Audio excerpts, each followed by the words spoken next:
All right, so we're bringing in the very first guest for the Breakout, the one, the only, Benjamin Geronimo Zelditch. Welcome to the show, my friend. Thanks, guys. Glad to be here. Hey, we wouldn't bring you on if, you weren't pulling some really, really crazy moves, in Dynasty. And I gotta say that the trade that you pulled off this past weekend during the Super Bowl when everybody was a little wasted, I gotta say, kudos to you, man. That was insane. Big baller moves only. For context, Ben pulled off a crazy trade. Ben, why don't you tell us what you did? Sure. So I started with the 104 in this draft, and I ended up trading that along with DK Metcalf and next year's first round pick for the 101 in this year's draft. Big trade. Ooh. So you gave up a lot. You paid. Yeah, it was a haul, all right. And you seem to be pretty thrilled that deal was accepted. Yeah, I needed a drink or two after the fact, but it was excitement on the whole, for sure. I feel that. For context, folks, here is Ben's roster. We're going to put it up on the screen. This is the state of Ben's roster post-trade. And as you can see, just looking at the starting lineup, Ben has a really youthful and a really, really old roster. And that means that there's, I think, a lot of places that Ben's roster could go. Why don't we dive kind of straight into our questions here for you? Leo, you wanna serve the first one up? Ben, talk to us about your team. How do you feel about the state of your roster? Yeah, so on the whole, I do like my team a lot, actually. I think the roster is pretty strong. It's not the strongest in our league, but I think it's probably in the top half of rosters, top to bottom.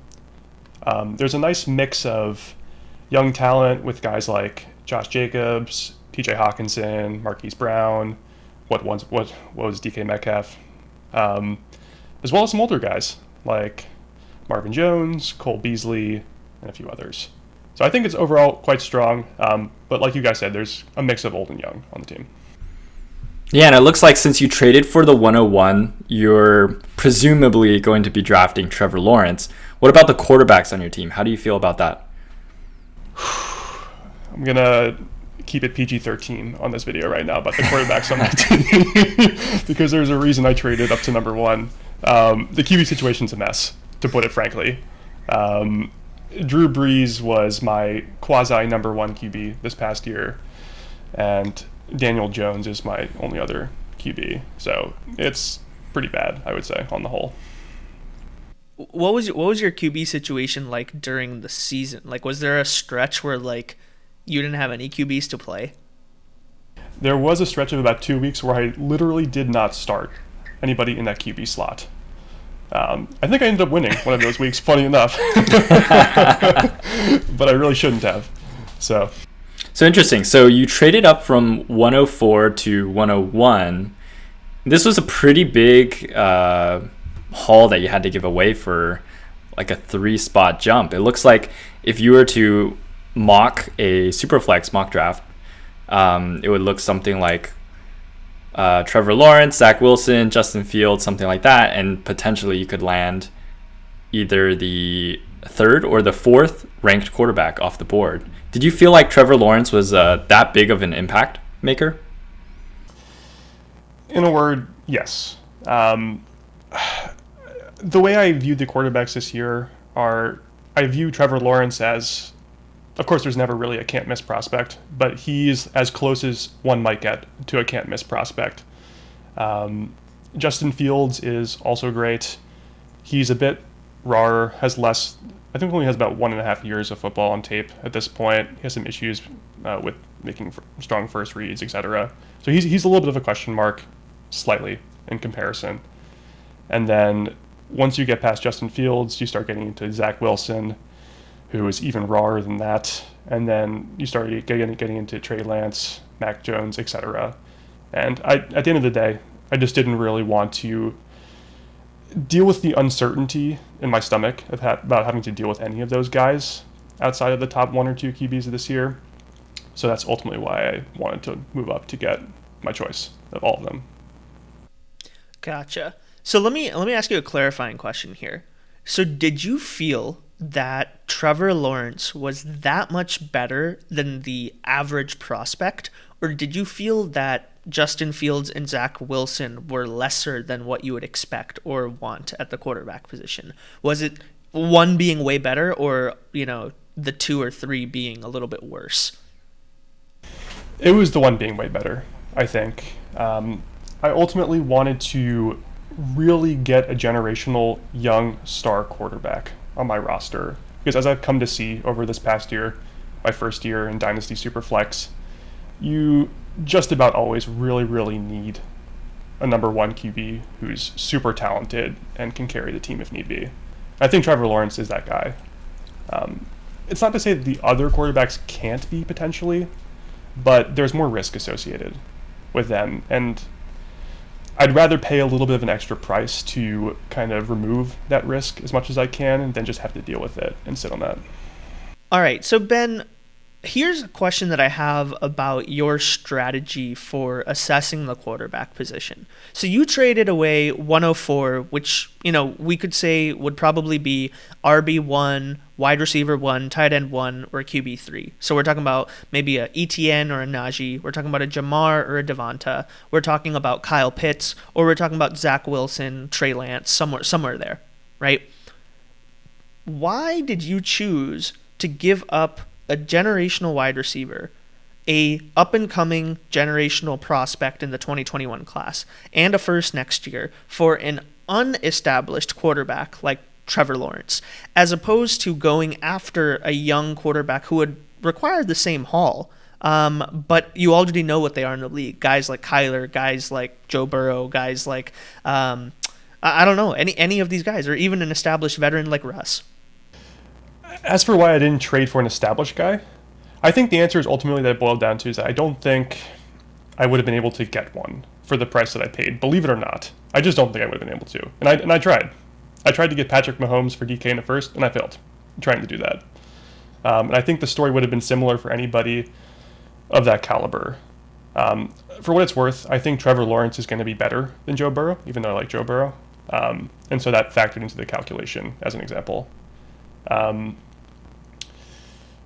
Beyond that, I think there's a gap, a pretty significant one, between Trevor, the number 1, who I think is the number 1 QB, and the number 3 QB, who is realistically somebody I would have been able to take at the 104 spot.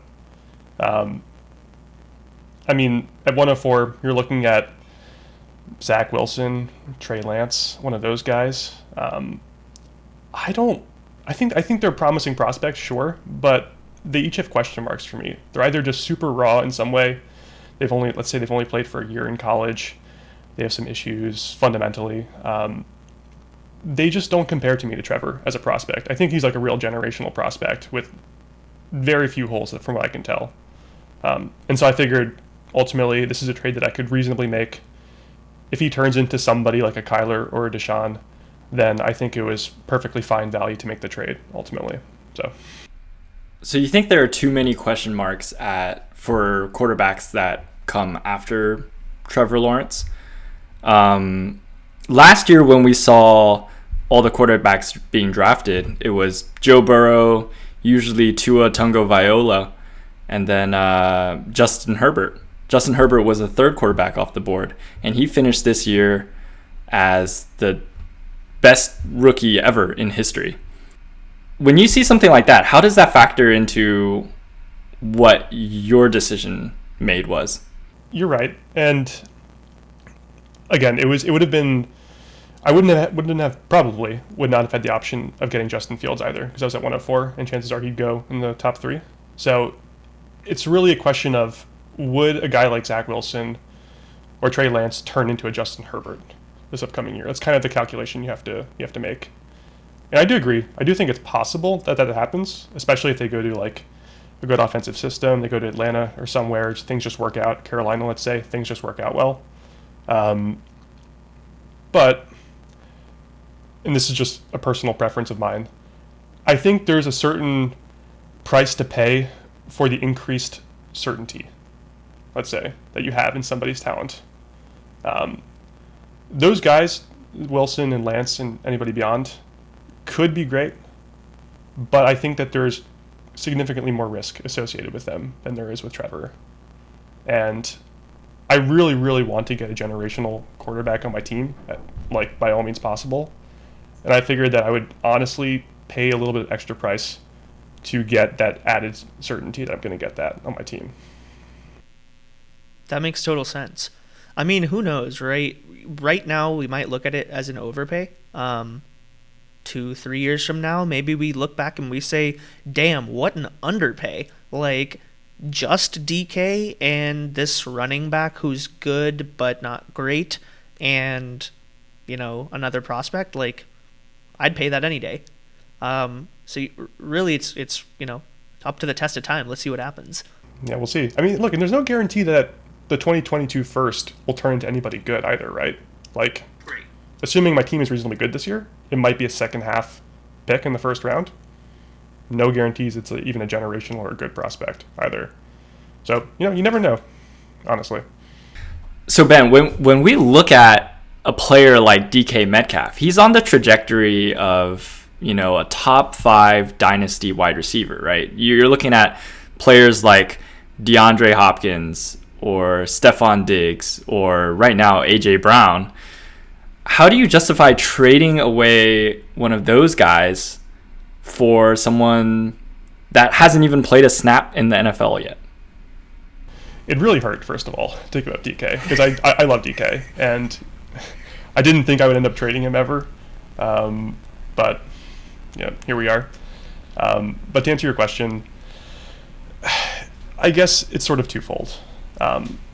One is that I think I'm getting a generational prospect in return, first of all.